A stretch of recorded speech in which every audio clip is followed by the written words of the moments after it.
This is the Thoughtful Travel Podcast. I'm your host, Amanda Kendall of the notaballerina.com travel blog. Every episode I'll share travel tales from several fellow travel lovers, and together we hope to entertain and inspire you, remind you of some of your own great travel experiences, and encourage you to hit the road again soon.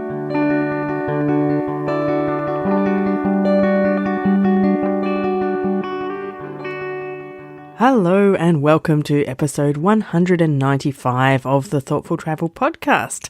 I have 3 great stories today and I just loved all the stories and I found a way to group them together. So today's topic is actually encounters with locals in Central Asia. I found these 3 stories from 3 great guests who had all had really interesting encounters with local people, some short, some long, but all fascinating. And as it happens, they all were kind of in the same region of the world, which I think made it extra interesting for me because they're regions that a lot of us don't get to see. It's all part of Central Asia. So the 3 stories take place in Kazakhstan and Kyrgyzstan and Afghanistan, which technically probably not counted as Central Asia, but so close, and I decided that it's all going in together. So that's my prerogative, I decided. So these 3 stories are just fabulous, kind of those typical experiences when you meet local people, funny things happen or touching things happen, or just, you just have that deeper experience because you've got to have a conversation or attempted to have some conversations with some of the local people. So that is the theme of today's episode, and I hope you enjoy it as much as I've enjoyed putting it together. Our first guest today is Tracey Croke, and Tracey was on one of her mountain biking adventures, this time in Kyrgyzstan. So this is another expedition I was on in Kyrgyzstan, and the purpose of this expedition was to cross the Talis Mountains and cross them by mountain bike. Now, to put this into context, there is some early tourism infrastructure in the Talis Mountains in Kyrgyzstan, in the lowlands, where you can stay with families and have that homestay experience and yurt experience. But the part we were going to was largely no tourism infrastructure whatsoever. And also something I didn't realise till I started getting more and more into this level of adventure, unmapped. Mm-hmm.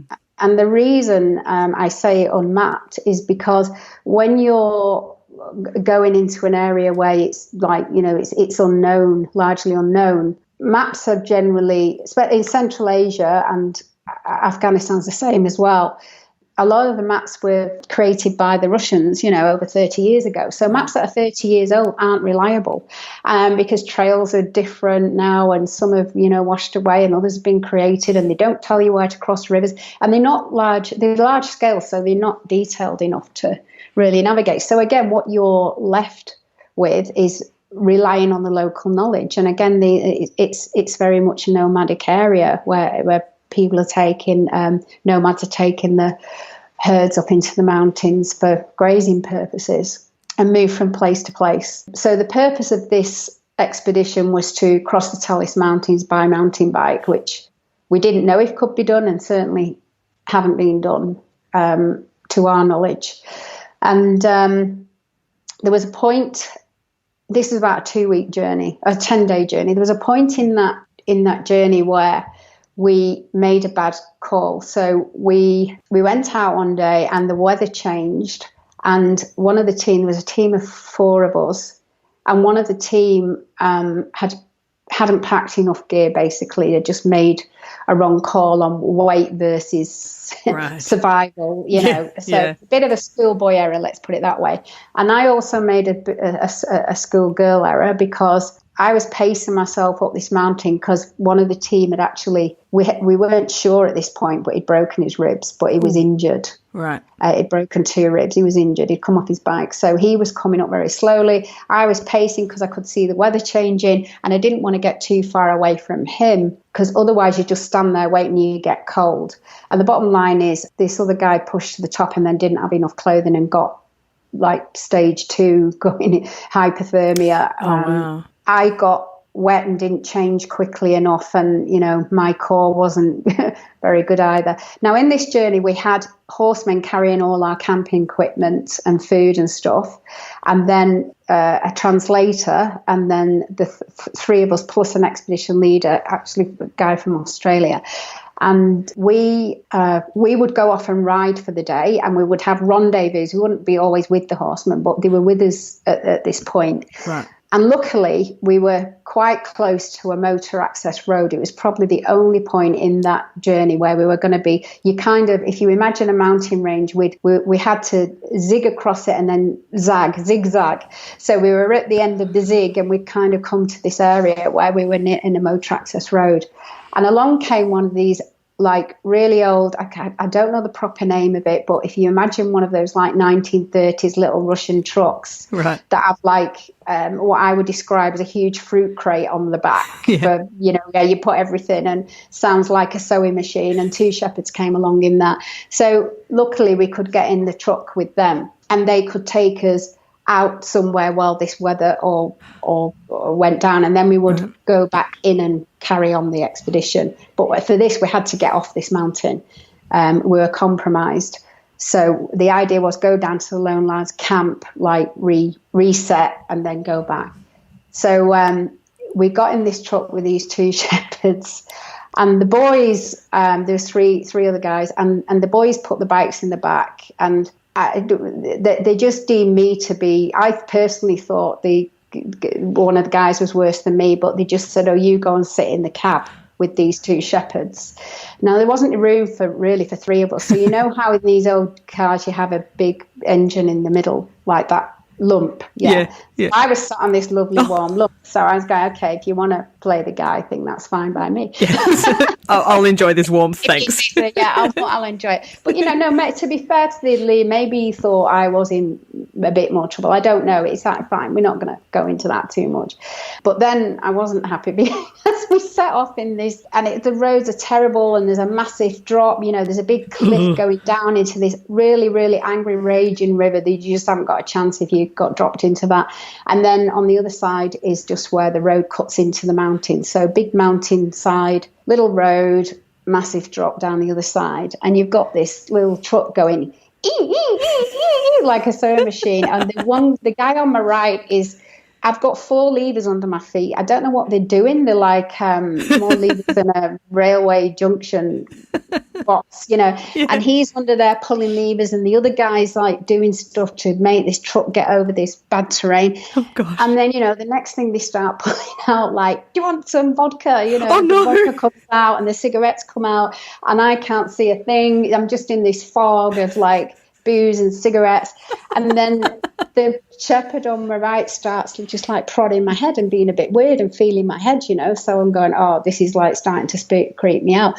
Then the shepherd that was driving, suddenly the lever didn't get pulled in the right place, and the car sort of jumped out of its whatever it was in, and then he was pushing on the brakes and nothing was happening, and this truck started to slide down the mountain. And I looked at the wing mirror, and, I just thought, oh, don't tell me this is the way it's all going to end. And all I could see was this edge of the road and the river. Oh. And but very skillfully in his, just soaked in his vodka and cigarettes, he managed to steer the vehicle into the mountainside, so it scraped along the mountainside and stopped. And then they somehow reset it and going. Oh, my gosh. In that reset, I said to the guys, look, somebody just come. I got the translator to sit in with me. I said, because, don't know what's going on here, but, it's just a bit uncomfortable. Yeah. Fair call. And then so now it's like the wacky races, because we've got in a 2-cab little tiny truck that, really hasn't got the room, this engine. You've got the shepherd who keeps feeling my head. Me sat on the engine, and then the one driving, and then now our translator's in between me, somehow wedged in, and the shepherd that keeps feeling my head. So as we went off on this journey, then he said, and then I could get the translation, and he said, and the bizarre things that happen when you're in these places, he said, he wants to know if what your bean is made out of. Like he said, is it merino wool? And it was merino wool. It was icebreaker. And I said, yeah, I've got loads of icebreaker on. I use that all the time, and, all merino wool, and I have layers of it. And then this whole conversation started about, can you go back to Australia and then organise some merino wool sheep to come over here, and then you and I can, start this merino wool farm together. I go, well, we can get married because we're the same age, and we can start this merino wool farm together. And I was like, well, the slight, yeah, I don't know how the same age. He was very excited when he found out I was the same age as him for some reason. And then I said, well, there's a slight glitch in that plan that I'm actually married. And this story just reminds me of all those situations I've been in abroad when the reason that the locals, the kind of thing we have in common is that they know something about my home country, something that's probably unimportant to me. In this case, for Trace, it was the merino wool.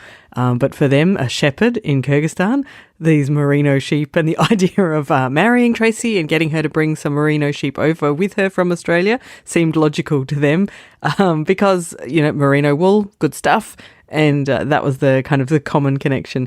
I had a similar incident, although without the kind of marriage proposal, I must admit, when I was in Tunisia many years ago, and I was chatting with a guy in Duz on the Saharan edge in Tunisia, and he had heard that in Australia we have many, many, many wild camels just kind of living their best life out in the outback. It's something I hadn't even really thought of, but Google told me that he was dead right. There was many, many, many camels out there, and he wanted to know if you found one, if you could just kind of take it. And I was like, well, I don't know. I guess it doesn't belong to anyone. Perhaps you can. I don't know. And I think he was keen to, be able to try that out. But I don't think he ever would have made it to Australia and captured a wild camel. But that was our common conversation. So, yeah, I love those kind of situations where, you never know what it is, what conversation topic it is going to be that connects you to a local. So that was a good example. Now, my next guest today is Liz Warner. Liz has, pre-COVID at least, been running marathons all around the world for some good causes. And she tells me about the free-to-run marathon that she took part in Afghanistan not too long ago. So I traveled to Afghanistan actually for a marathon there last October, and it was definitely the most eye-opening and soul-enriching trip, I think, out of the past year. Mm-hmm. Against my mother's wishes, I decided to travel there to this region called Bamyan, which is in the northwest part of the country. And I was going there in support of this amazing organization called Free to Run that provides safe spaces for Afghan women to participate in outdoor sports. Great.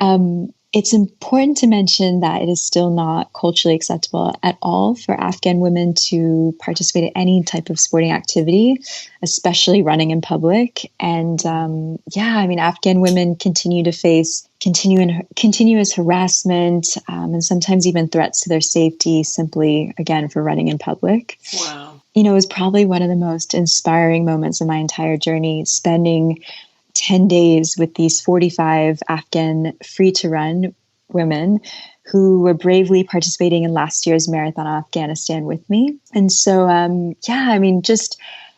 spending time with these women and seeing how much more this marathon meant to them, than just training and crossing a finish line. Really meant freedom, empowerment. It meant using running as their weapon of change to encourage future Afghan women to defy social or cultural norms and assert their independence in society. So diving into a particular story, I spent quite a lot of time with this one girl named Hosnia, who on the last night of the trip, right after the marathon, told me about, one of the most traumatic days of her life when she was at her university, the American University of Kabul, and it was bombed by the Taliban in 2016. Wow. And she lost multiple friends and several of her professors at the time. And in this moment, I couldn't believe, and just the entire week spending the time with these women, just how open they were about their own life experiences that were obviously so completely different than my own and anyone that I know in my close circle. And I guess it was really in this moment when I realized that conflict is, of course, a part of their everyday life. And these kind of events almost bind everyone together in this country. But I think what really rattled me most about this, spending time with her and hearing this incredible story of hers was when Hosnia, suddenly shifted into telling me that her favorite TV show was Game of Thrones and that she had just finished reading Michelle Obama's book Becoming and wondered if I had read it as well. So it was this really transformative conversation I had with this Afghan woman, this really powerful, courageous, fierce woman I had just spent the week with there. And it was totally surreal experiencing a sudden shift of being in these two completely different realities with her, from her telling her story of her university campus being bombed in front of her eyes, a world I don't think any of us could begin to relate to then all of a sudden sharing so many commonalities between each other, like our favorite TV show and, books we had just read. So yeah, again, I think it's just about these, for me at least, traveling to all of these really amazing, almost exotic countries. It's always been about the people that I meet there and sort of the kinds of new worlds that they've presented to me during my time there. Liz's story, in contrast to Tracey's story, is kind of the opposite. It's about when we actually have lots and lots of things in common with people where we might not expect that we do, because where they've grown up or where they've been living is, seems so very different from our own homes. But that's the nature of the world these days, good old globalization. And, it does lead to having lots of things in common to chat about, which is a really lovely thing as well. Now, my final story today is from Ferenc Elekes, and he was featured a couple of weeks ago. He's a Hungarian guy who has been doing some long-distance driving as part of his travels. And this story takes place, of course, in Central Asia, in Kazakhstan. This travel style that we do with my girlfriend now, so this is now our main kind of, every time we think about just a holiday or just a major trip, we always think about, okay, where can we drive? So that's our thing now. And as you are in Australia, I don't have to explain how many people drive in Australia with their roof tent attached to the roof rack permanently, so people just drive around like that, especially in Western Australia, I guess. And so that's what we do now. And the one of the best things that I like in this style of travel is, especially if you travel abroad, that you travel to places where there are no other tourists. You're the only tourist, because you go anywhere you want. You don't rely on public transport. You don't rely on tourist tours, organized tours. You just find the best places and you drive there and you stay there. So because of this, you can meet locals who don't meet tourists usually. And the result is that they are even nicer than in touristy places. If you're in a country where that's very welcoming, if you go to a place that's not visited, they are even more kind to you. So even kinder to you. And we constantly met people like that everywhere we went. And if you think about the least traveled countries, like Central Asia is not, although it's becoming very popular, obviously the Silk Road, and it's very exotic. It sounds exotic and it sounds hard to get to, and relatively it is, I guess, compared to, let's say, you backpack around Western Europe or Southeast Asia, that's very easy to do. Whereas if you want to get to Central Asia, it's a bit harder, but it's still, people started to discover it. And then if you travel there, I felt like you go back 10, 15 years. I backpacked around South America 10 years ago, and that I felt like an adventurer. Maybe that was already a bit too popular at that point anyway. But if you travel there now, or you travel Southeast Asia, it's not unique anymore.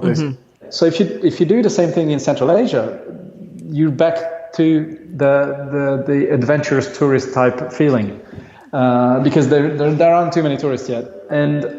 And as I said, if you drive to places where there are no tourists at all, that's even adds to the experience. So we were in this place in Kazakhstan, where and of course, if you travel somewhere, you learn about the country even more than when you're doing your research, of course.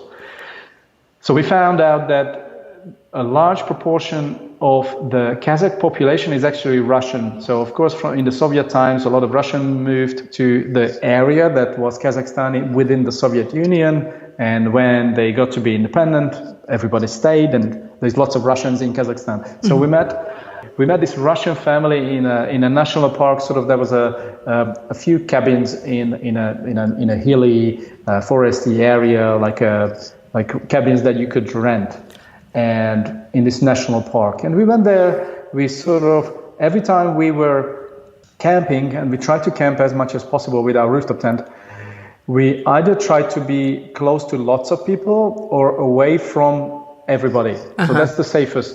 If you're close to a few people, that can be dangerous.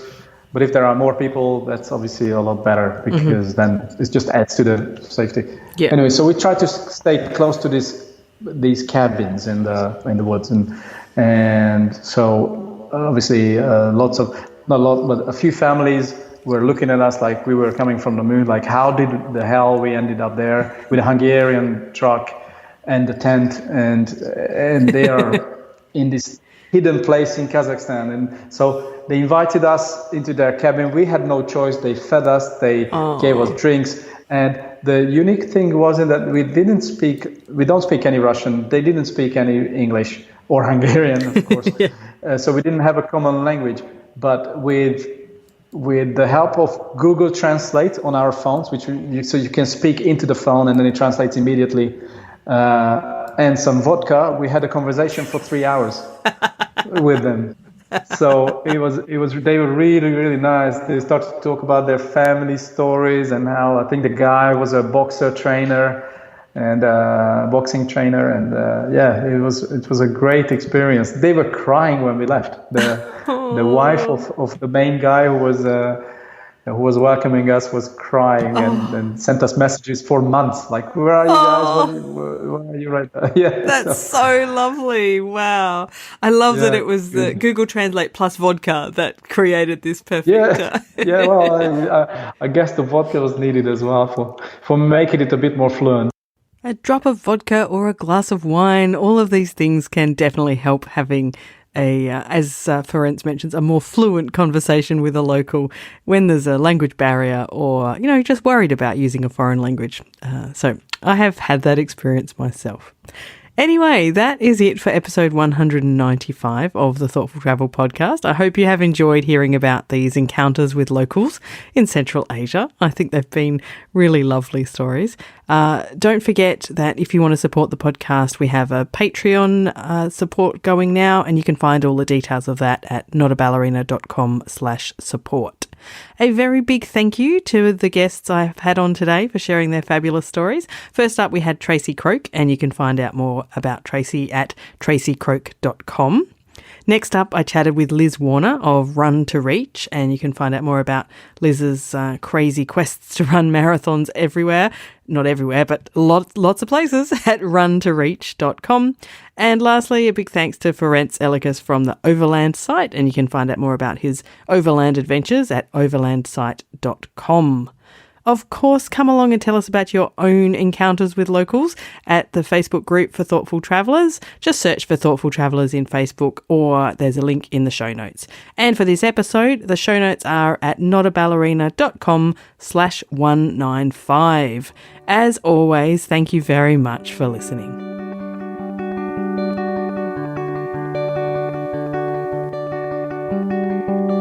This has been another episode of the Thoughtful Travel podcast. Show notes and other information are at notaballerina.com/podcast. Join me again soon for another chat about why we travel. Bye for now.